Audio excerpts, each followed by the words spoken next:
كاين واحد الغلط اللي كنت كنطيح فيه دايما. كنت كنظن ان خاصني نمشي في نفس الطريق اللي مشاو فيه الناس الاخرين باش ننجح. كنت كنشوفهم، هذا خدم، هادي قرايه، هادو وصلوا، هذا سافر، وكنقول خاصني نكون بحالهم. ولكن مع الوقت فهمت ماشي ضروري تختار نفس الطريق، ماشي ضروري دير نفس الحاجه اللي درت انا ولا تمشي في داك الاتجاه. يمكن طريقك مختلف، يمكن الحلم ديالك ما عنده حتى علاقه بحلم ديالي، وهذا عادي. حيت النجاح ماشي نسخه واحده، حيت النجاح ماشي نسخة وحدة. النجاح كيكون على حسابك انت. انا لقيت راسي في الكاميرا، في سرد القصص، في المحتوى، ولكن انت يمكن تلقى راسك في حاجة اخرى، في التجارة، في الحرفة، في الدراسة. والدراسة مهمة هي الأساس. ولا حتى في فكرة صغيرة مازال ما بانتش. المهم ماشي شنو تختار، المهم أنك تختار. حيت أسوأ حاجة ماشي أنك تفشل، لا، أسوأ حاجة أنك تبقى واقف كتشوف حياتك كدوز بحال الشريط وانت ما جربتي حتى تحاول. ماشي ضروري تكون بحالي، وماشي ضروري تختار نفس الطريق، ولكن ضروري تبدا، ولكن ضروري تبدا. حيت الحياة اللي بغيتي ما غاديش تجي عندك الا ما مشيتيش ليها.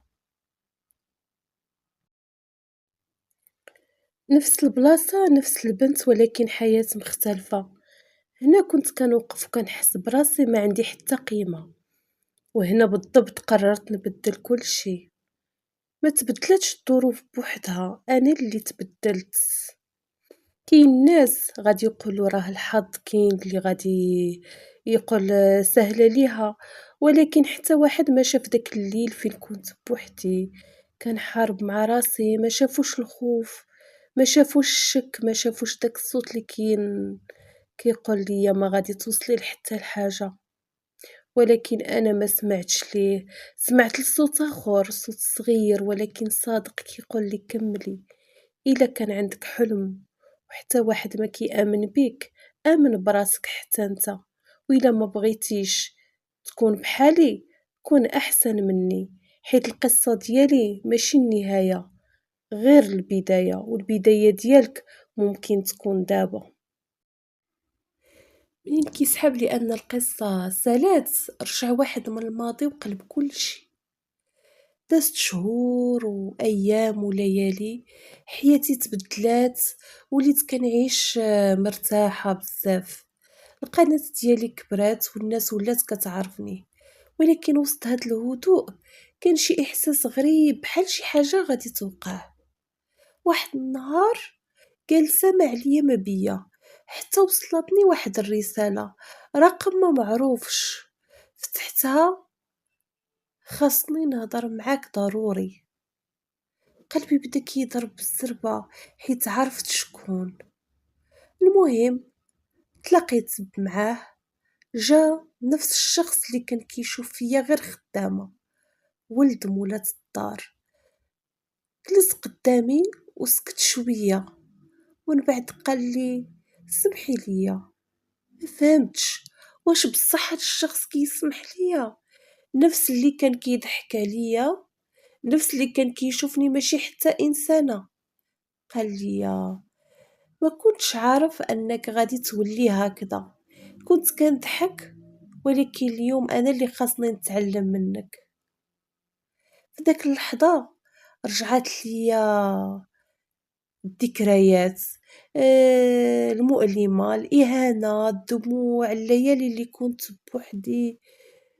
كان ساهل نقوله دابا جا الوقت ديال الانتقام، ولكن شي حاجة في الداخل ديالي قالت واش هذا هو النجاح؟ شفت فيه وقلت أنا سمحت ليك، ولكن ماشي حيت نسيت، سمحت ليك حيت أنا تبدلت. وما بقاتش عندي الطاقة نحمل الكره، حيت عندي حياة أكبر نبنيها. ووقف، كان باين عليه متفاجئ.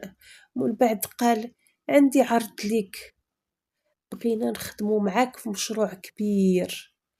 نفس الناس اللي كانوا السبب في الألم ديالي دابا بغاو يكونوا جزء من النجاح ديالي. السؤال ما كانش واش نقدر، السؤال كان واش نبغي. ماشي كل فرصة خاصنا نقبلوها. كاين فرص كتجي غير باش تختبرك واش بصح تبدلتي ولا لا، وانا هنا خاصني نختار. في نظركم قبلت العرض ولا رفضتو؟ هادشي اللي غادي نكتشفو في الجزء الخامس. ما تنساونيش من لايك وشير وتشتركوا في القناة. مع السلامة.